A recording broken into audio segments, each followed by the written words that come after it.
All right, everybody, we're back. I know it's been a minute since I've done a video. Been extremely busy recently, and we've still got quite a bit of snow out there, which, doesn't really let me use an awful lot of the stuff I have for RC these days.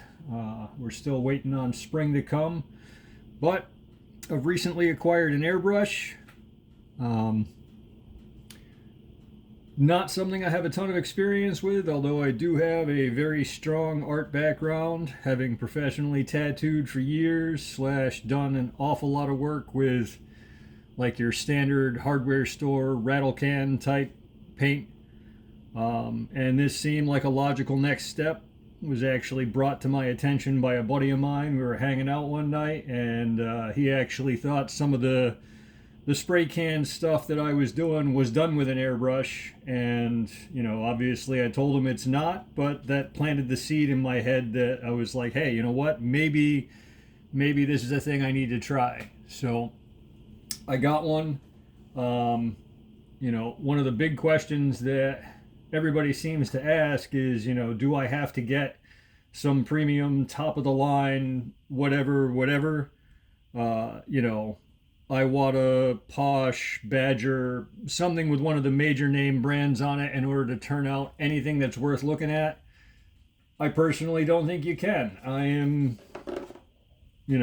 getting by and using a Black Widow by Spectrum.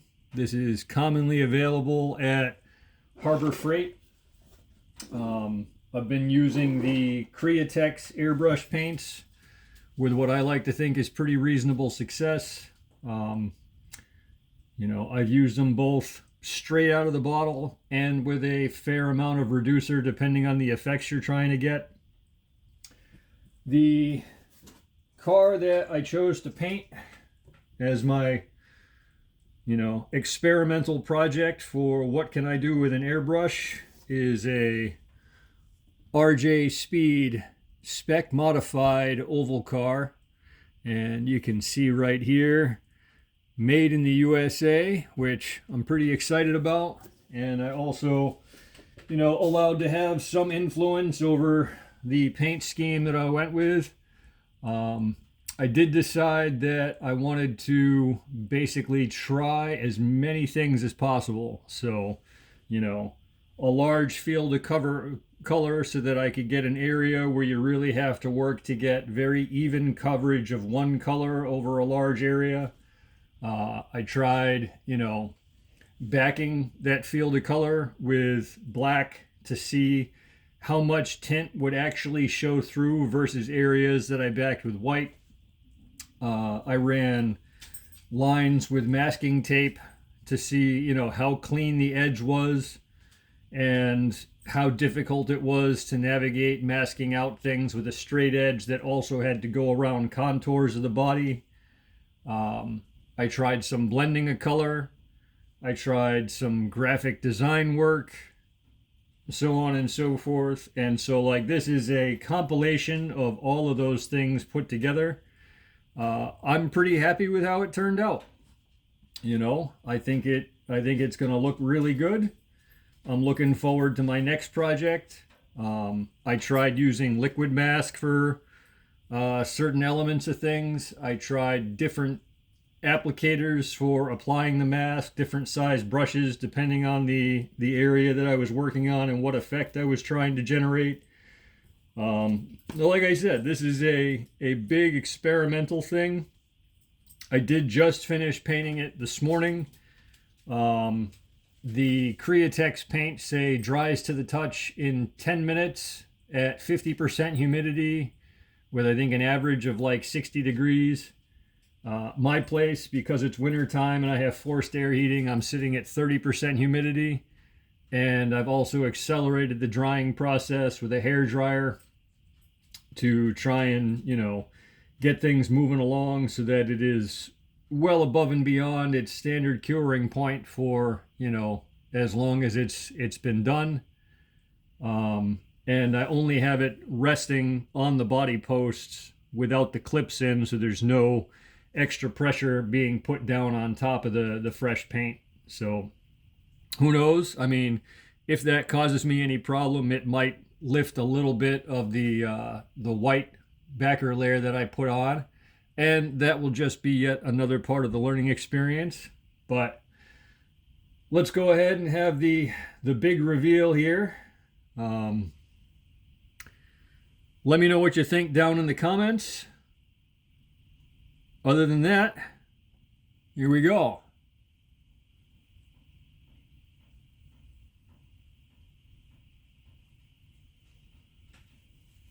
So you can see I've got one of my custom made stickers up front. We've got some black up front, black windows, red and white stripes going with that made in US theme. Come around the side. You can see it fades into blue. We got some blending of the whites, giving it almost like a sky type background. As we come around the back, you can see we've got the graphic design work, getting that rose in there with, you know, traditional tattoo styling. The Death by Stickers sticker on the back there, in between the stars. That is the company that I use for custom stickers. Pricing's been reasonable. Turnaround time is like 2 weeks, something like that. But, you know, I got 100 of those stickers printed up.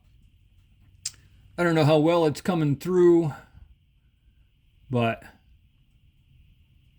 you can see a little bit here of where I've got like the darker backing versus the lighter backing through the center, so that you get you know, a little bit more of a two-tone effect happening in some of the areas of red. I don't think it's showing up that great on camera,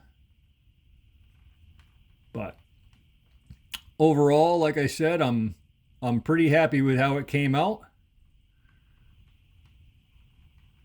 I'm glad it's finally finished. It literally seemed like it was taking forever by comparison to some of the other ways that I create artwork, but this rose in particular was done with the liquid mask, and so like you've got to put the liquid mask on there, wait for that to dry.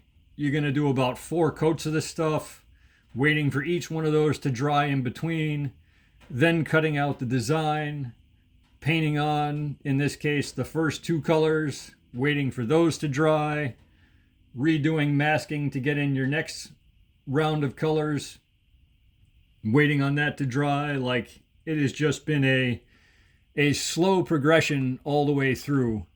There are a few mistakes, you know, here and there. If you get close up, if you actually were able to see this tape line here, there is a slight bit of like red fuzz where there was a little bit of bleed underneath the masking tape on the edge, which to me, you know, that's something where I needed to pay a little bit of extra attention, really getting that stuck down to the body, to get a little bit cleaner line, because some of my other lines are perfectly clean, even in more complex areas.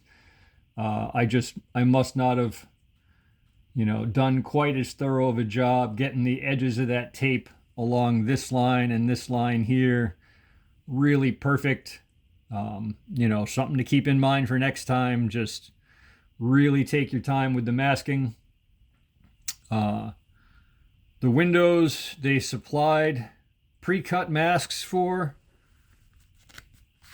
which are right here. These were really effective. I mean, I've got very nice, clean, sharp edges. I did not find that they were perfectly cut once I applied them on there. I had to trim to get a perfect shape as far as I was concerned on the car, which is not that uncommon. And they gave you 2 different options where, if you look at the box, the window mask has basically a much broader section right here on the front. You can see right there.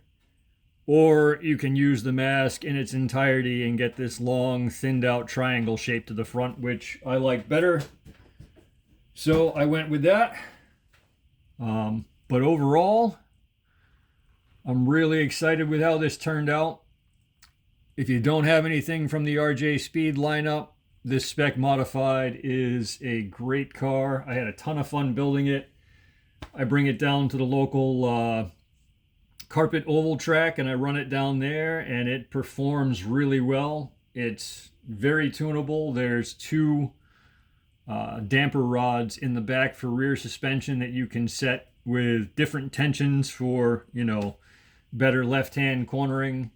You do have a spring style suspension up front with no oil dampening, but you're also running over a perfectly flat carpet, so that's, you know, not an issue. You can play games with weight bias depending on how you lay out the chassis. You can use various different traction compounds on your foam tires, change your tires around to something different. There's a lot of adjustability even in what appears to be an incredibly simple format. And to be able to get something that is fun to build, fun to drive, made in US, tunable to the point where you can actually get real speed going on the oval, and now at this point, in my opinion, looks really cool as well. I think these are great cars. I'm going to lift the camera up so we can get a total view of the car and the paint scheme going on. Try and hold it steady, but my hands are not the best. It happens.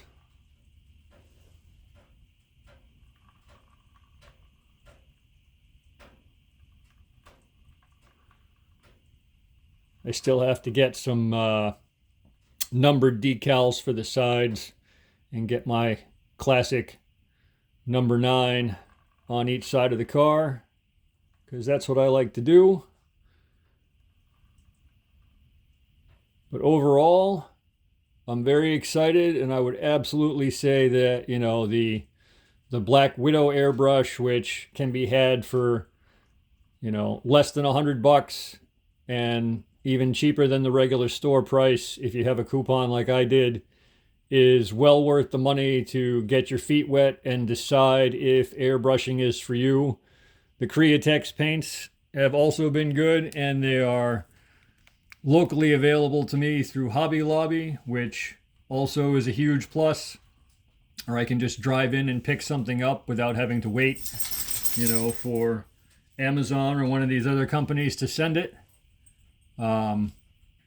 You know, hit the like button, drop me a comment, let me know what you think, and we'll see you next time.